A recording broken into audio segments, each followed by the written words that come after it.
அஸ்ஸலாமு அலைக்கும், வணக்கம். ஆய்வோம், எல்லாரும் எப்படி இருக்கீங்க? இன்றைக்கு முக்கியமான பதிவு உண்டு. முடிஞ்ச வரைக்கும் இதை ஷேர் பண்ணுங்க, ரிக்வஸ்ட் பண்ணுங்க. நான் கடைசியாக தான் சொல்கிறேன், இதை முக்கியமான பதிவு கடைசி வரைக்கும் சொல்லுங்க. என்னன்னு சொன்னால், இது இலங்கை ஜனாதிபதிக்கு போய் சேரணும் உண்டு. மற்றது மீடியா துறையில் சில நபர்களுக்கு போய் சேர வேண்டிய கருத்துண்டு. சரியா? அதுக்கு முன்னாடி நான் ஒரு வீடியோட ப்ளே பண்ணுறேன். அந்த வீடியோவை நீங்கள் பாருங்க.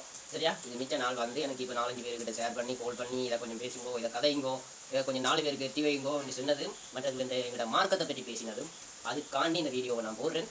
சரியா? ப்ளே பண்ணுறேன், கேளுங்கோ.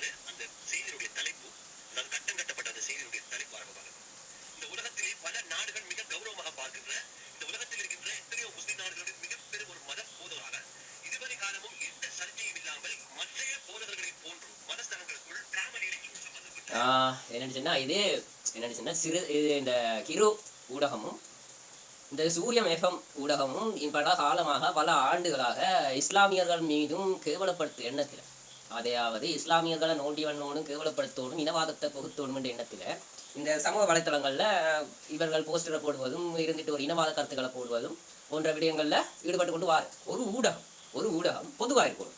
சரியா? பொதுவான ஒரு ஊடகமாக இருக்கணும். அந்த ஊடகம் பொதுவாக இருந்தால் தான் அந்த நாட்டு மக்களுக்கு நல்லது. இதே கிருவும் சூரியனும் ஒரே கம்பெனி தான், ஒரே இதுதான். அவங்க கிரு சூரியன் எல்லாம் ஒன்று தான். இவங்க என்ன செய்கிற இந்த இனவாதத்தை புகுத்துரு. சரியா?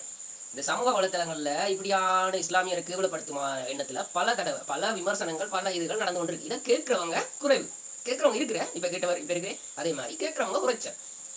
இதை பாராளுமன்றத்துக்கு வரைக்கும் எத்தி வைக்க முடியும். மக்கள் நினைச்சா, மக்கள்கிட்ட எதிர்ந்தா பாராளுமன்றத்து வரைக்கும் இதை எத்தி வைக்க முடியும். இவங்களுக்கு ஒரு இனவாத செயல்களை என்னத்துக்கு இனவாதத்தை தூண்டி வைக்கிறதுக்காண்டி தான் இந்த 2 ஊடகமும் இயங்குது.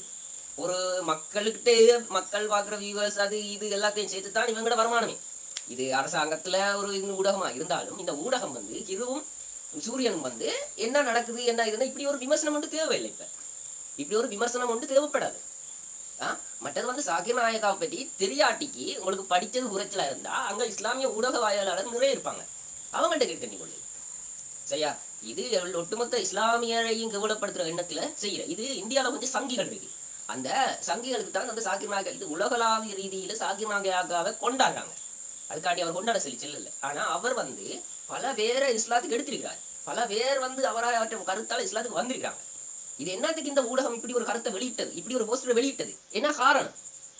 இப்படி ஒரு பிரச்சனையோட தூண்டணுமா இல்லாட்டி என்ன? இது பல காலங்களா இந்த கிருவும் சூரியனும் இது செய்கிற வேலை. இது இந்த ஊடகவியலாளர் கிருவும் சூரியரகம் அவங்களுக்கும் நான் தெரிவிக்கிறது, நாங்கள் மட்டும் இல்லை ஒட்டுமொத்த இஸ்லாமியரும் தெரிவிக்கிறது, இந்த இனவாதம் வேணாம். நாங்கள் நாட்டு மக்கள், நாட்டு குடிமகன். சரியா? இனவாதம் மதவாதம் இந்த இலங்கையில் வேணாம். சரியா? எல்லா மக்களுக்கும் சரிசம அங்கீகாரம் கொடுக்கப்பட்டிருக்கு. இப்போ கொஞ்சம் நிம்மதியாக வாழ்றாங்க. இந்த இனவாதம் துவேஷங்களை விதைக்காதீங்க. என்னன்னு இந்த மக்கள் கொஞ்சம் நிம்மதியாக வாழணும், சந்தோஷமாக வாழணும் என்று ஒரு நல்ல ஒரு எண்ணம் உண்டு, அபிப்பிராயம் உண்டு இருக்குன்னு இந்த இனவாதத்தை விடுங்க. ஒரு இஸ்லாமியருக்கு கேவலப்படுத்துகிற எண்ணம் வேணாம் உங்களுக்கு. நீங்கள் ஒரு போஸ்டரை போட்டுட்டு உங்களுக்கு லைக், கமெண்ட், வியூவர்ஸ் அதுதான் தேவை. எவ்வளோ பெரிய மனுஷனை நீங்கள் கேவலப்படுத்துறீங்க. அந்த மனுஷன் கண்ணியமாக இருந்த மனுஷனை அந்த மனுஷனை இன்னும் நோண்டி ஆக்குறீங்க. மதிப்புக்குரிய கிரு டிவி, சூரியன் எஃப்எம் ஊடகவியலாளர், அமைச்சர் எல்லாருக்கும் நான் இதை தெரிவிக்கிறதுக்கு காரணம் இப்படியான வன்மையாக கண்டிக்கப்பட வேண்டிய விஷயங்களை நீங்கள் எங்களுக்கு இப்படி இஸ்லாமியரை நோண்டி ஆக்குற வேலை செய்யாதீங்க. காலமாக நடந்து கொண்டு தான் இருக்கு. இது எங்கட பிள்ளைகள பேரம் பேத்தியிலேருந்து எல்லாரும் இருக்கிற நீங்க செஞ்சு கொண்டு தான் இருக்க போறீங்க. நீங்க ஒரு மீடியா சராசரி எல்லா மக்கள்கிட்ட இதுல இருந்தா நீங்க இருக்கிறீங்க. உங்களோட ஊடகத்துல ஒரு இது போகணும்ன்றதுக்காண்டி, நீங்க இருந்தோணும்ன்றதுக்காண்டி, பெரும்பான்மையாக்க மக்கள்கிட்ட இது அங்கீகாரத்தை எடுக்கணும்ன்றதுக்காண்டி இப்படியான ஒரு விஷயத்த நீங்க போடாதீங்க. பெரும்பான்மை மக்களுக்கும் சிறுபான்மை மக்களுக்கும் இடையில இப்படியான ஒரு பிரச்சனையை போட்டு முள்ளு குத்தி வச்சுட்டு இதைத்தான் சொல்லுவாங்க, பிள்ளைங்களை விட்டு தொட்டிலே மாட்டேன்னுவாங்க. அப்படியான கொள்கை தான் இந்த ஊடகம்.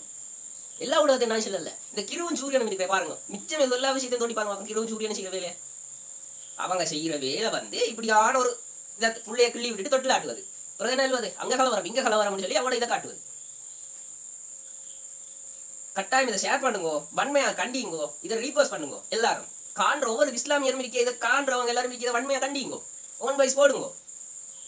என்னடி சொன்னா எங்களுடைய மகத்துவமான புனிதமான மார்க்கத்தை சேர்ந்தவங்களையும் கேவலப்படுத்துறாங்க இந்த மீடியா.